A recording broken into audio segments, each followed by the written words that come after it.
Monsieur le Président, Madame la Ministre, Madame la Présidente de la Commission, qui ne va pas tarder, Mesdames et Messieurs les rapporteurs, chers collègues, après 5 jours et 5 nuits d'un travail intense dans cet hémicycle, nous nous apprêtons à adopter l'un des textes les plus importants de cette première année de législature. Samedi matin, à l'aube, nous avons achevé l'examen des 66 articles et adopté plus de 200 amendements. Je tiens à saluer le travail de mes collègues de La République En Marche, de toutes les commissions menées par Laurent Pietraszewski. Ce projet de loi pour la liberté de choisir son avenir professionnel répond à l'un des défis majeurs que doit relever notre pays, le cœur de la bataille que mène ce gouvernement et notre majorité. Je veux parler de la lutte contre le chômage de masse, en particulier celui qui frappe les jeunes et les publics les plus fragiles.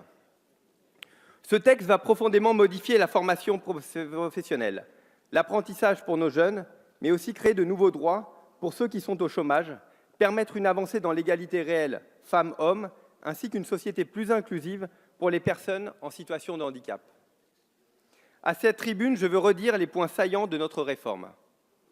Demain, nos formations professionnelles seront plus agiles, plus accessibles, plus justes, plus efficaces et plus transparentes. Avec le compte personnel de formation en euros, accessible à tous, chacun pourra enfin se saisir de ses droits réels à la formation. Je voudrais également saluer le travail de la rapporteure Catherine Fabre, qui a souhaité notamment créer un dispositif de transition professionnelle à l'attention des salariés les moins qualifiés. Ces derniers pourront bénéficier d'une formation plus longue en alternance. Le dispositif Pro-A que vous avez créé, Madame la Ministre, permettra aux entreprises d'anticiper sur les emplois de demain par la formation de leurs salariés. L'apprentissage doit devenir, dans les faits, une voie d'excellence.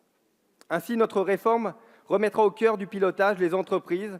Les référentiels seront co-construits par les branches et l'éducation nationale. L'instauration d'un coût-contrat permettra le développement des centres des formations d'apprentis sur l'ensemble de nos territoires. Nos régions seront associées au dispositif en prenant la responsabilité pleine et entière de l'orientation des jeunes.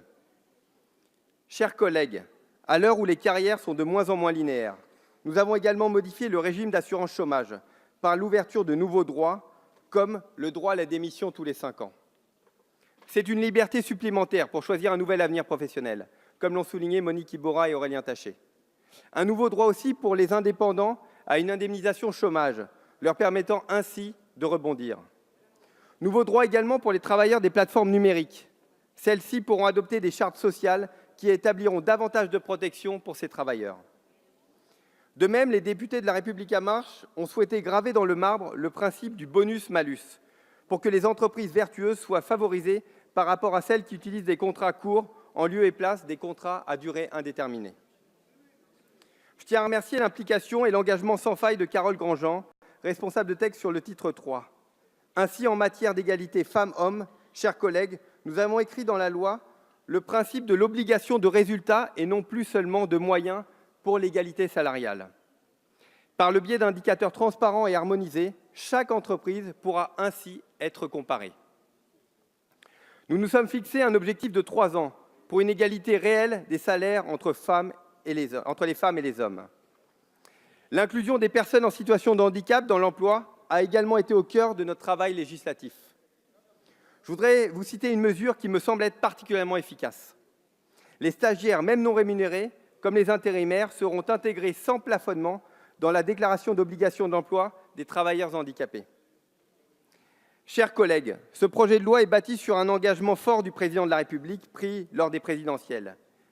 Il n'y aura en effet pas de changement de la société et de l'économie s'il n'y a pas en même temps une formation de chacune et de chacun.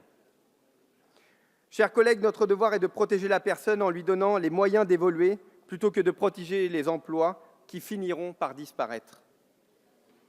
Protéger les individus en leur permettant de s'émanciper grâce à une formation et à l'acquisition de nouveaux droits et en même temps libérer l'énergie de nos entreprises grâce à la montée en compétence de nos actifs garantissant une meilleure compétitivité et un cercle vertueux de l'économie.